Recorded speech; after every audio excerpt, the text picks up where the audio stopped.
ఆరోగ్య రహస్యాలు యూట్యూబ్ ఛానల్కి స్వాగతం. యాలకులను నమలండి, గొంతులో కిచ్కిచ్ని తరమండి. గొంతులో కిచ్కిచ్ అయితే యాలకులను నమలండి అంటున్నారు ఆరోగ్య నిపుణులు. శీతాకాలంలో గొంతులో గరగరం ఏర్పడడం తప్పదు. గొంతులో మంట బొంగురుపోయినట్లుందా? అయితే ఉదయం లేవగానే యాలకులను నమిలి తినండి. ఆ తర్వాత గోరువెచ్చని నీటిని త్రాగండి. ఇలా చేయడం వల్ల ఉపశమనం కలుగుతుంది.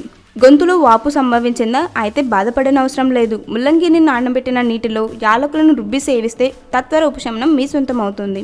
శీతాకాలంలో జలుబు, దగ్గు, తుమ్ములు ఎక్కువగా వస్తుంటాయి కదా. ఇలాంటి సమయంలో యాలకులు, అల్లం ముక్క, లవంగం, 5 తులసి ఆకులు కలిపి సేవిస్తే ఉపశమనం కలుగుతుంది.